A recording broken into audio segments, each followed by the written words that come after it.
ପିଲାମାନେ ଆଜି ଆମେ ଷଷ୍ଠ ଶ୍ରେଣୀ ବିଜ୍ଞାନ ବହିର ତୃତୀୟ ଅଧ୍ୟାୟ ଖାଦ୍ୟ ପଦାର୍ଥର ପରିଷ୍କରଣ ସମ୍ପର୍କରେ ଆଲୋଚନା କରିବା।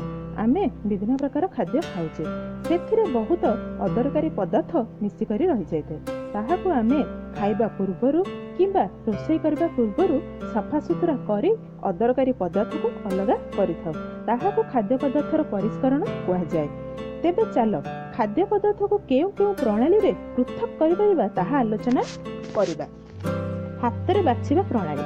ଯେଉଁ ପ୍ରଣାଳୀ ଦ୍ୱାରା ଖାଦ୍ୟଶସ୍ୟରେ ରହିଯାଇଥିବା ପଦାର୍ଥକୁ ହାତରେ ବାଛି ଅଲଗା କରାଯାଏ ତାହାକୁ ହାତରେ ବାଛିବା ପ୍ରଣାଳୀ କୁହାଯାଏ। ଉଦାହରଣ ସ୍ୱରୂପ, ଚାଉଳ ରୋଷେଇ କରିବା ପୂର୍ବରୁ ଚାଉଳରେ ଗୋଡ଼ି, ପଥର ଖଣ୍ଡ, କାଠି ଓ ମଲା ଚାଉଳ ରହିଯାଇଥାଏ। ତାହାକୁ ଆମେ ହାତରେ ବାଛି ଅଲଗା କରୁଛେ। ଚଲେଇବା ପ୍ରଣାଳୀ। ଯେଉଁ ପ୍ରଣାଳୀ ଦ୍ୱାରା ଆକାରରେ ବଡ଼ ସାନ ଥିବା ଦୁଇଟି କଠିନ ପଦାର୍ଥକୁ ଚାଲୁଣିରେ ଚଲାଇ ପୃଥକ କରାଯାଏ ତାହାକୁ ଚଲେଇବା ପ୍ରଣାଳୀ କୁହାଯାଏ।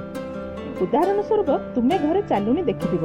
ଚାଲୁଣିରେ ଛୋଟ ଛୋଟ କଣା ଥାଏ। ଏଥିରେ ଚାଉଳକୁ ଚଲାଇ ଦେଲେ ଚାଉଳରେ ଥିବା ସରୁ ବାଲି, ଧୂଳି, କୁଣ୍ଡା ଇତ୍ୟାଦି ଚାଲୁଣିର କଣାରେ ତଳକୁ ଗଳି ପଡ଼ିବ। ଚାଲୁଣିରେ ପରିଷ୍କାର ଚାଉଳ ରହିଯିବ ଏବଂ ଚାଲୁଣି କଣା ଠାରୁ ବଡ଼ କୁଣ୍ଡା ମଧ୍ୟ ଚାଉଳ ସହିତ ରହିଯିବ।